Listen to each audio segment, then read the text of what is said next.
non accessibles à la lumière du jour et au temps OK. pour voir comment est-ce que leur corps réagirait. OK. Pendant 3 semaines de temps, si je me souviens bien de l'exercice, ces deux hommes-là se sont retrouvés dans une caverne sans aucun point repère de temps visuel.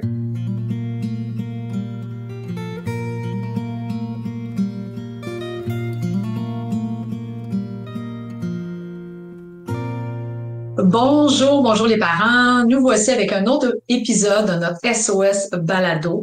Donc, on est en mars et j'ai... SOS balado. Ah, j'ai dit SOS Balado. C'est correct. J'ai mêlé les deux. Caroline, je veux trop dire une chose en même temps. C'est tellement excitant pour moi de faire ces balados-là. Donc, SOS Dodo, un balado sur percevoir les dodos au-delà des stratégies. Puis là, ben, on est en mars. Qu'est-ce qui s'en vient en mars? Le printemps. Le printemps. Ah ouais, Je savais que tu allais me dire ça, c'est le printemps. Mais il y a autre chose aussi qui s'en vient, puis c'est ça qu'on vous parle tout de suite après. Salut Karel! Salut maman. Alors, je me présente, je suis Brigitte Langevin, experte en éducation au sommeil depuis plusieurs années. Et c'est toujours une passion pour moi. Encore ce matin, j'avais des consultations. Puis le plaisir que j'ai, tu sais, pas juste le plaisir, le bonheur que j'ai à permettre à des gens d'avoir une information juste et de les entendre me faire «Ah! J'avais pas vu ça de même». C'est toujours comme un baume pour moi. Quand même, hein? Ah! Je partage ça à 100% pour vrai. Ouais. Ouais, vraiment. Et je m'appelle Karel Langevin, je suis coach en programmation neurolinguistique et je fais du coaching relationnel parce que moi, c'est la relation qui est ma plus grande passion. Et c'est la relation qui est au-delà des stratégies de sommeil, à quoi on touche la relation du parent avec son enfant. Donc, c'est pour moi toujours un plaisir d'avoir ma fille à mes côtés dans cette balade. Oui, c'est trop le fun.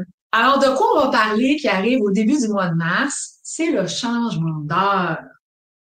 Comment on perd une heure ou on... Ah, tout le monde est mêlé, on là. perd? On perd une Ah, heure. c'est ça. Là, on va être à l'heure avancée de l'Est. OK. Puis à l'automne, on revient à l'heure normale de l'Est. Oui, puis là, on gagnait une heure de sommeil. On Pour ceux gagnait. peut-être qui n'avaient pas d'enfants. Ouais, c'est ça. Pour ceux qui n'ont pas d'enfants, on a l'impression de gagner une heure, alors que nos enfants s'éveillent plutôt à l'automne. Et quand arrive le printemps, c'est dur pour les adultes parce que nous, on perd une heure parce qu'on recule l'heure.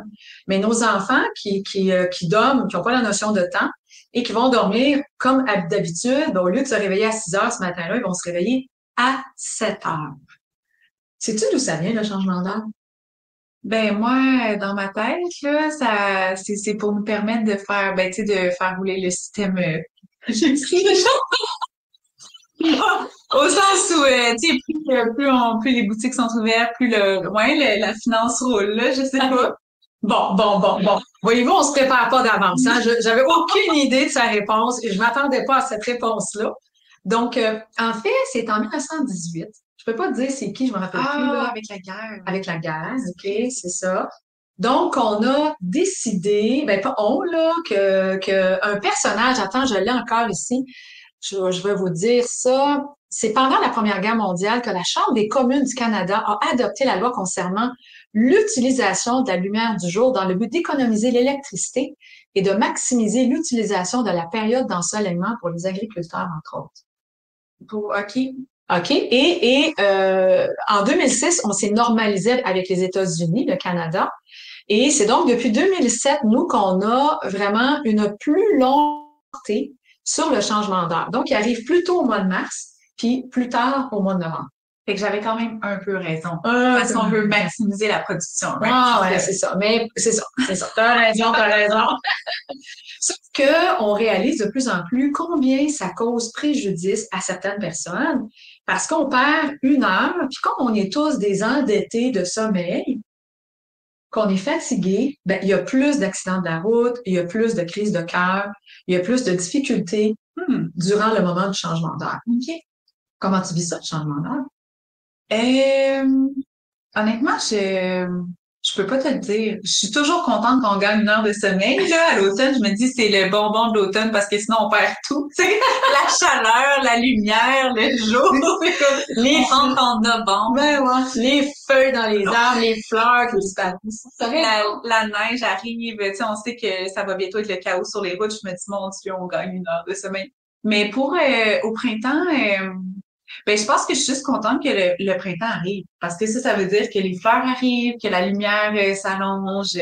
Ouais, les 12 jours sont à nos portes. Alors toi, tu vis pas de différence au changement d'heure au printemps, ça t'a jamais marqué. Ben, pas tellement. C'est ça. Moi non plus. Moi non plus. Ce matin-là, je vais me réveiller à la même heure que d'habitude, on dirait. Je suis comme un enfant, là. Fait qu'il va peut-être être une heure plus tard parce que je me réveille à la même heure que d'habitude, puis je vais déjà avoir changé. C'est ça, c'est que moi, je change l'heure avant de me coucher. Fait que donc, est-ce que tu as un cadran? ben non, partout dans oui, j'ai un cadran dans ma chambre, mais que j'ai de quoi dessus. Okay? Donc, je vois pas l'heure. Mais sur mon ordinateur, sur un petit cadran que j'ai dans le salon, sur le poêle, sur... Ah, mais c'est que là, maintenant, c'est automatique. Ça part dans l'auto, là, mettons. Moi, il change dans... c'est parce que toi, t'as pas d'heure. Moi, j'ai pas d'horloge. T'as pas d'horloge. Toi, t'as juste ton cellulaire. Ouais, ah, ben, je le change sur mon four. C'est ça. Fait qu'il faut changer sur le four. Moi, j'ai un horloge dans mon bureau. J'ai aussi un horloge dans ma salle à manger. Donc, moi, ce que je fais, c'est que je les change d'avance, puis je me dis à mon cerveau, regarde, il est l'heure d'aller coucher. Mais en réalité, il est 1 heure plus tôt. Alors, je déjoue, moi, mon corps, parce que de toute façon, on a passé un gros samedi, on est plus fatigué le dimanche.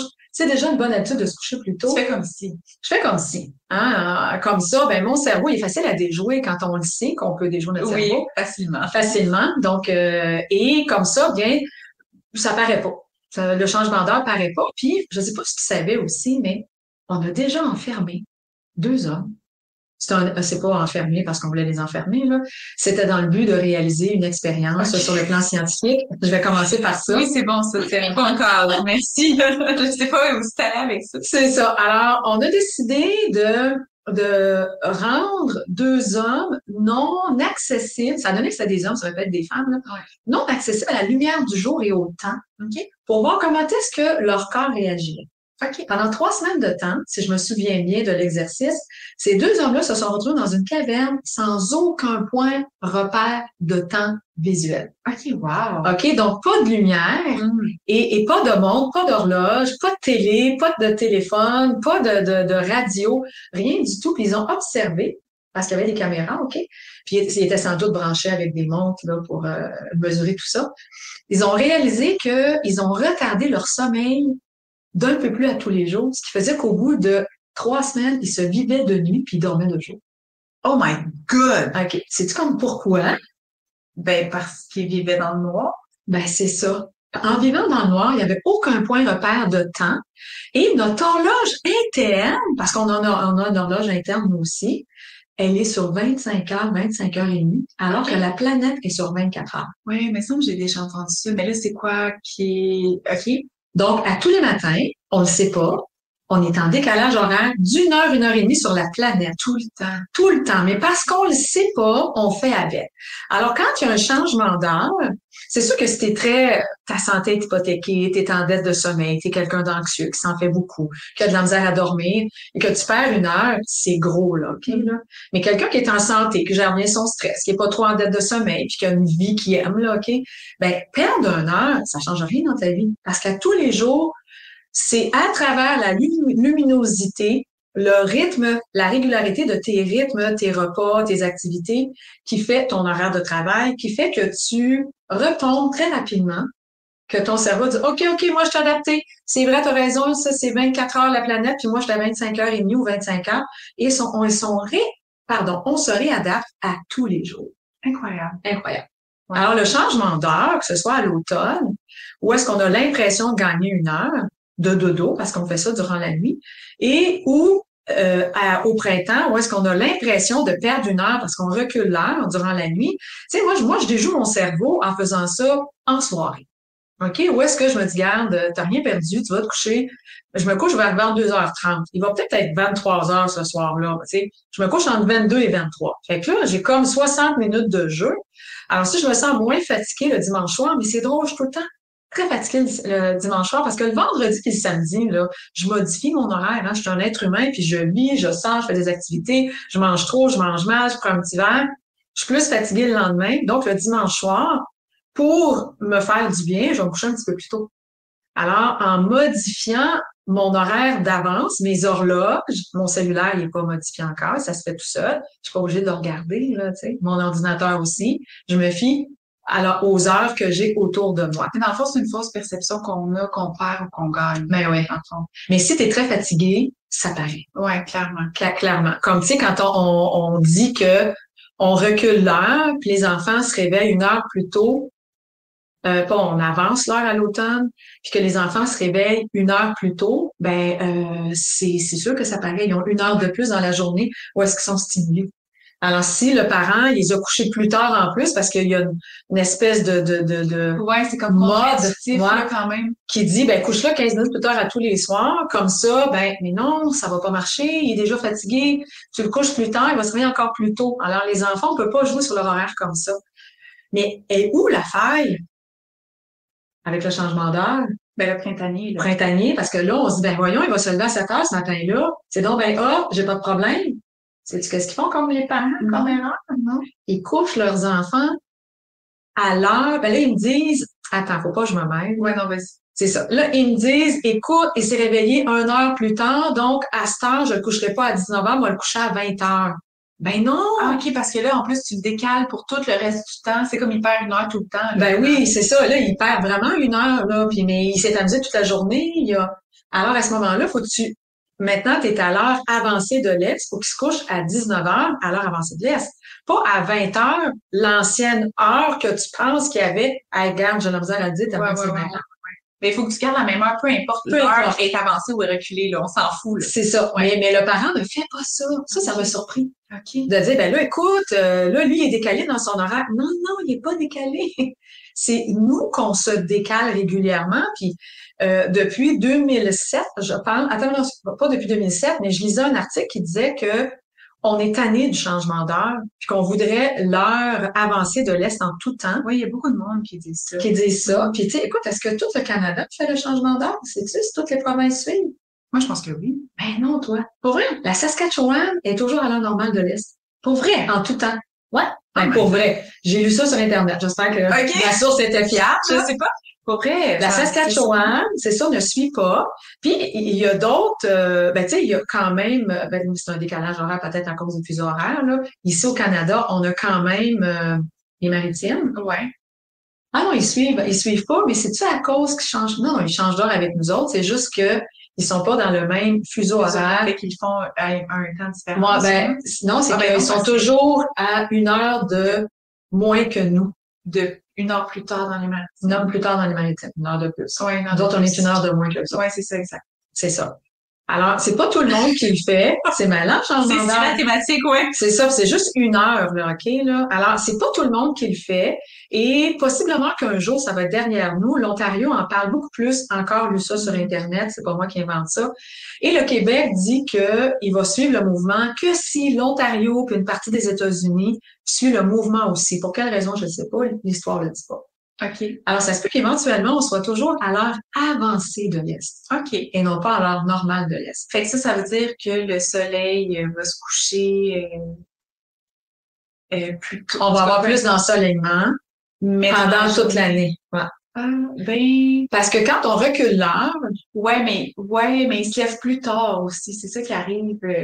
Ouais, c'est sûr. Ouais. Fait que dans le fond, c'est ça, c'est parce que notre période d'éveil à l'automne, elle serait vraiment encore plus noire que parce que il se lèverait plus tard. Fait que là, nous, on se lèverait, il ferait noir pendant le temps. Mais c'est déjà ça. Tard aussi.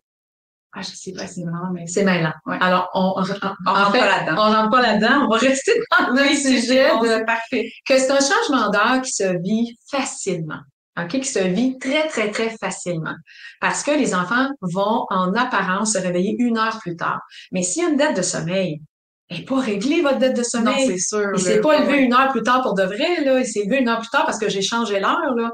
Alors, faut être vigilant. Le soir, là, si, tu sais, comme dans la journée du samedi, il faut pas en faire trop. On dit, non, c'est pas grave, il va gagner 1 heure. Il gagne pas 1 heure. En fait, il perd 1 heure. Il vous donne l'impression de se réveiller 1 heure plus tôt parce qu'on n'ira pas le réveiller, là, OK? Mais, 1 heure plus tard. 1 heure, ouais, on va se réveiller 1 heure plus tard. Merci. OK. C'est mêlant. Vous comprends, les parents. Souvent, ils me parlent, là, puis il faut que je sois encore plus alignée parce que les parents aussi ont des mêlés c'est quand eux autres, ils m'en parlent au téléphone. C'est ça. Donc, le piège, c'est de penser que il va avoir 1 heure de plus de sommeil. Il n'y a pas 1 heure de plus, même s'il se réveille 1 heure plus tard. C'est juste que c'est moi qui ai bougé l'heure à ce moment-là. Fait que dans le fond, il faudrait, on reste dans le comme si, tu sais, on va faire comme s'il perdait 1 heure, parce que là, on avance l'heure. Fait que s'il perd 1 heure, il faut réduire son niveau de stimulation durant la journée. Ben, la veille, il faut pas, c'est ça, samedi, la veille. C'est ça, il faut réduire. C'est ça. Même la veille, tu peux te coucher un petit peu plus tôt, là. Ouais. On est tout le temps trop fatigué la fin de semaine parce qu'on en profite, là. C'est correct de le coucher un petit peu plus tôt, là. Il va se réveiller à son heure habituelle, qui va être 1 heure plus tard, en apparence. Mais dans la journée, faut pas aller le coucher 1 heure plus tard en disant, ben là, il s'est levé à 7 heures, je vais le coucher à 20 heures, je le coucherai pas à 19 heures comme d'habitude. Non, ça, c'est l'erreur que trop de gens font et qui fait qu'ils m'écrivent au bout d'1 semaine, 2 semaines, 3 semaines. Ouais, ben là, le changement d'heure nous a coûté cher, mais qu'est-ce que tu veux? C'est ça la vie. Non, c'est pas ça la vie. C'est pas à cause du changement d'heure, c'est à cause que moi, j'ai mal interprété le changement d'heure et que je me suis mis à le coucher 1 heure plus tard parce qu'il s'est levé 1 heure plus tard, mais il s'est pas levé 1 heure plus tard. C'est parce que c'est moi qui a avancé l'heure durant la nuit. Quand il était 2 heures, je l'ai mis à 3 heures. Mais cette heure-là, elle a disparu, là. Fait qu'elle a pas été dormie. C'est ça. Parfait. Ouais, 100%. Parce qu'on avance l'heure. Fait que la morale de l'histoire, c'est la veille du changement d'heure. OK? Si on peut se coucher un petit peu plus tôt, c'est une bonne chose. Si on peut déjà avancer l'heure, tu sais. Ben oui, durant la journée. Ben, des fois, je me dis, pourquoi nous, on change pas de 2 à 3 l'après-midi? Ouais. Hein? On passe de 2 à 3 l'après-midi. Le restant de la journée, t'es pas à la même heure que toute personne du Québec. Mais tu couches ton enfant après ça à 1 heure qui fait du bon sens. Et quand il va se réveiller le lendemain, ça va être son heure normale. Tu vas dire, hey, moi, comme ça, on déjoue le cerveau de nos enfants aussi. Ben là, ça dépend à quel âge ils sont rendus. Là. Mettons, c'est sûr que c'est en 0 puis 2 ans, on déjoue pas vraiment leur cerveau, mais mettons. Ben, c'est parce que c'est plus tôt ce soir-là. Ouais, mais s'ils savent pas, puis il est déjà rendu telle heure. Mais ils savent pas. Ah, un enfant que tu couches à 19 heures, tu te couches à 18 heures, comme toi, les parents disent, oui, mais il s'endormira pas, il est 18 ans. Il sait pas qu'il est 18 heures. Parce qu'il n'y a pas la notion du temps. Jusqu'à quand, déjà, qu'il n'y a pas la notion du temps? Jusqu'à l'âge de 6-7 ans ou qu'ils apprennent l'heure. Tu sais, c'est comme un parent qui me disait, non, mon enfant, il a la notion du temps, il y a 5 ans, parce que des fois, elle me dit demain, puis hier. Mais hier, c'est-tu vraiment hier, ou là 2 semaines, ou là 3 semaines, ou là 5 minutes? Ouais. Alors, le hier, elle veut juste te dire que c'est le passé, puis le demain, c'est peut-être dans 2 semaines de ce qu'elle parle. Mais elle comprend que là, qu'il y a un passé et un futur, mais elle connaît pas encore vraiment la notion de temps. Elle commence à rentrer dans cette notion-là qu'il n'y a pas juste l'instant présent qui existe. OK. Donc, si on le faisait l'après-midi, OK, les parents pourraient faire ça. Changer l'heure à 2 heures de l'après-midi, donc à 14 heures pour la mettre à 15 heures. C'est sûr que là, nos enfants, est-ce qu'on va les réveiller à 15 heures? Parce qu'il y a une sieste qui finit à 15 heures. OK? On pourrait couper la poire en deux.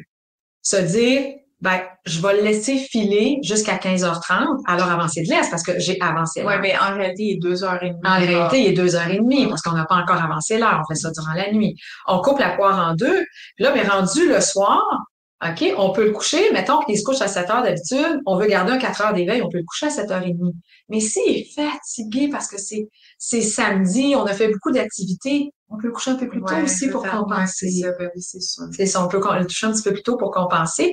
Si jamais vous n'avez pas le goût d'embarquer dans cette expérience-là, de dire, hey, moi, c'est samedi, je vais en profiter. Il y en a super bon en fin de semaine. Nous autres, on fait une sortie, on en profite.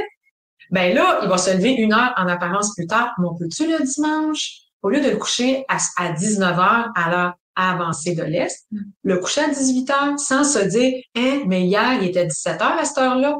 Hey, on s'en fout de ça. Il est fatigué. Faut vivre dans l'instant présent. Il est maintenant 18 heures à l'heure avancée de l'Est. Il est fatigué. Je vais pas le coucher à 20 heures parce qu'il faut que ce soit comme la veille. La veille n'existe plus. Ah, c'est ça, hein? La veille n'existe plus. La veille n'existe plus. La fatigue, elle est réelle dans l'instant présent. Donc, s'il n'y a pas plus de fatigue, si on n'a pas plus bamboché la veille, puis qu'il y a eu une belle journée de sommeil avec les siestes, ben, on le couche à son horaire habituel, qui est 19 heures, et on oublie que la veille, il y avait un autre heure. Puis ça, là, quand on va en voyage, c'est pareil. Souvent, les parents me posent la question, « Hey, là, je vais en voyage, je m'en vais en France, et là, il y a 6 heures de décalage. Je fais quoi pour le préparer? » Corrige sa dette de sommeil. C'est la seule chose que tu peux faire pour le préparer. On en a parlé dans un autre ça se peut. podcast. C'est ça. Mais tous les parents l'ont peut-être pas écouté. C'est vrai. Alors, c'est pour ça que j'aime en reparler. Donc, à ce moment-là, comment tu peux faire pour le préparer? Tu peux pas simuler à 3 heures du matin qu'il est 9 heures. OK? Alors, le cerveau fonctionne par la luminosité. Donc, ce qu'on va faire, c'est qu'on va s'assurer qu'il n'y a pas de dette de sommeil avant de partir. Puis quand on arrive là-bas, on le met à l'heure de là-bas, puis on oublie l'heure du Québec. On oublie l'heure du Québec. Nos Français qui viennent faire un tour au Québec, ils se mettent tout de suite, eux aussi. Moi, je me rappelle quand je voyageais beaucoup, je me mettais une petite sieste de 2 heures quand j'arrivais, c'était en après-midi en France. Et après ça, je reprenais mon rythme à moi. Puis 2 heures avec une sonnette, là. Parce que c'est sûr que j'aurais pu filer plus tard, là. Alors, on se met rapidement si on surveille pas l'heure. Nous, on a la notion de temps, les enfants ne l'ont pas. Puis quand on les change de fuseau horaire, même si c'est 6 heures, c'est pas vrai que ça prend 1 heure par heure de décalage. Alors, ça se fait dans 24-48 heures, dans 2 jours, souvent l'enfant est déjà à l'horaire de la destination. C'est fou parce qu'on a une nouvelle information. Ben, parce qu'on a la notion du temps, on est moins capable de s'adapter. C'est quand même drôle. Ouais, c'est ça. Mais en même temps, c'est logique là, si on comprend que le cerveau il fonctionne en mode associatif. Si associé qu'à 20 heures, c'est trop tôt pour aller se coucher, on n'ira pas se coucher. Quand tu as la notion de temps. Oui, quand tu as la notion de temps. C'est ça. Effectivement. Effectivement. Écoute, je lisais récemment sur les podcasts, puis ça disait, écoute, si tu as le goût de mettre l'eau à la bouche à tes auditeurs, dis-leur ce qui s'en vient. Alors, on va prendre l'habitude de mentionner aux gens qu'est-ce qui s'en vient. Dans le prochain podcast. Dans le prochain podcast, donc, dans le prochain épisode, on va parler le titre, c'est « Il s'éveille toujours en pleurant ». Ah ouais? Faites-vous la routine du lever? La routine du lever, c'est important. Ouais, puis pas tout le monde qui connaît ça, là. Non. On va parler aussi de la routine du coucher. Donc, c'est le sujet de notre prochaine rencontre la semaine prochaine pour le balado. Sinon, on a fait le tour pour celui-ci? Oui. C'est parfait. Alors, on se dit à la semaine prochaine. Bonne semaine. Bonne semaine. C'était Brigitte Langevin, experte en éducation au sommeil. Si tu as le goût d'en apprendre plus, je t'invite à visiter mon site à brigittelangevin.com. Puis si vraiment tu as le goût que le sommeil, ce soit pas toujours sur un coup de dé et que ça fonctionne, j'ai une formation, Les Amis du Dodo. Clique sur le lien plus bas, tu vas en apprendre plus. C'était Karel Langevin, coach PNL. Tu peux aussi aller visiter mon site web karellangevin.com. Si ça pique ta curiosité, j'ai créé une merveilleuse formation, la PNL au service de l'enfant. Clique sur le lien juste en dessous si tu veux en savoir plus.